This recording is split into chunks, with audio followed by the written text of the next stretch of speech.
Salut, aujourd'hui je vais encore repiquer des tomates, je te montre ça. Les tomates en question, magnifiques, elles se sont super bien développées. Ah, quand tu vois des tomates développées comme ceci, tu peux te dire on va les repiquer, surtout quand il y a des racines comme ça, là il y a zéro doute à avoir, tu les repiques. J'ai sélectionné des pots plutôt gros, on ne va pas les restresser une deuxième fois pour les changer de pot. Les tomates vont se développer dans ces pots que j'ai choisis et finir directement en pleine terre. Pour bien s'organiser, on a préparé nos pots en avance. Je vais te montrer d'ailleurs comment je prépare un de mes pots. Voici un mélange de terreau auquel on a incorporé un petit peu d'engrais organique sous forme de petits granulés qui vont se dissoudre avec l'eau au fur et à mesure qu'on arrosera. Je choisis donc un pot. Je viens prendre un peu de terre, hop, j'en rajoute un petit peu. Je vais venir tout petit peu appuyer avec mes mains, hop, et là, on égalise gentiment. Tu peux voir que la terre est très bien tassée et qu'il n'y a pas de trou, il n'y a pas d'air. Maintenant que tu as préparé tes pots, tu vas pouvoir venir repiquer tes tomates. Je vais te montrer avec une tomate comment je procède.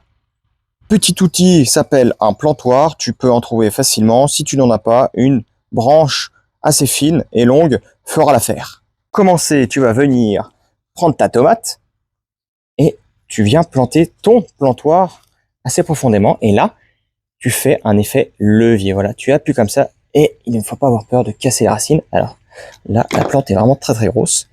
Et comme tu peux le voir, elle vient toute seule. Magnifique, regardez ça.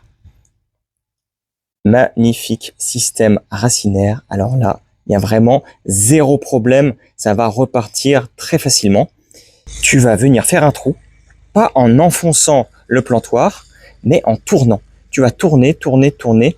Je le répète, là, la tomate est vraiment beaucoup développée. Vous pouvez largement les repiquer lorsqu'il y a juste les premières feuilles. Là, il y en a vraiment beaucoup. Mais à ce niveau-là, nous, ce qu'on veut, comme je t'ai dit tout à l'heure, c'est que les premières feuilles soient au niveau de la terre. Et tu vas venir, hop, tasser une fois comme ça. Si tu vois que c'est pas assez tassé, tu retasses une deuxième fois. Et là, c'est fini. Et c'est super bien repiqué. Lorsque tu as repiqué tes tomates, tu vas venir bien les arroser et les mettre dans un environnement favorable, de la chaleur, de la lumière, un petit peu d'humidité quand même régulièrement et ça va pousser tout seul. Si tu veux plus de détails sur le repiquage des tomates, je t'invite à aller voir ma vidéo que j'ai postée sur la chaîne YouTube il n'y a pas longtemps. À bientôt!